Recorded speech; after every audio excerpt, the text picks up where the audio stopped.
अस्सलाम वालेकुम। रवैया कुक में आज ताज़ा दूध से खोया बन रहा है। ताज़ा दूध से खोया बनाना बहुत आसान है।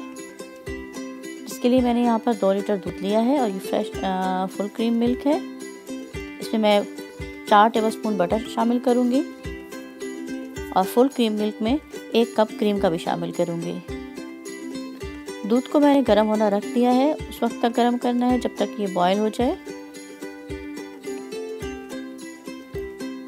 जब दूध बॉयल हो गया तो उसमें मैंने क्रीम और साथ बटर शामिल कर दिया है।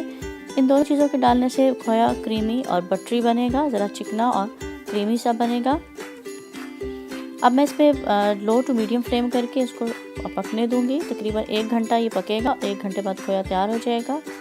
इस तरह ये पकता रहेगा और कुछ देर बाद मैं आके इसमें चम्मच हिला दूंगी और साइड पे इसके क्रीम लग जाएगी, उसको मैं स्क्रैपर से स्क्रैप कर लूँगी। इस क्रीम को ही जमा नहीं होने देना है और इसी को ज़ाया कर दिया तो खोया हमारा ख़राब हो जाएगा। बस इसको साइड से थोड़ी देर बाद उतारते जाना है।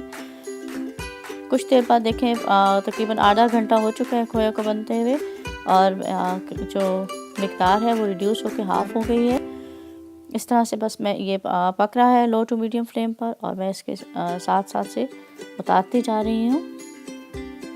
देखिए अब खोया जो है ऑलमोस्ट तैयार हो चुका है। इस स्टेज पे हमने मुसलसल चम्मच हिलाना है। अब इसको छोड़ना नहीं है बल्कि मुसलसल चम्मच हिलाना है क्योंकि ये थिक हो रहा है और थिक होते हुए इसके अब नीचे लगने का बहुत ज़्यादा ख़तरा है। इसलिए मैं इसको साथ साथ चम्मच हिलाती जाऊँगी और साथ साथ ये जो क्रीम है इसको जमा करती जाऊँगी।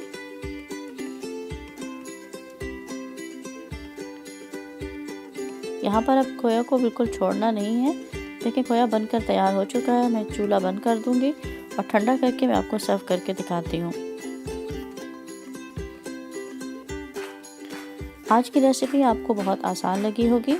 आप भी इस रेसिपी को ज़रूर ट्राई कीजिएगा और इससे हम आगे आने वाली रेसिपीज़ में बहुत से इस खोया को यूज़ करेंगे और बहुत से मज़ेदार डिशेस बनाएंगे।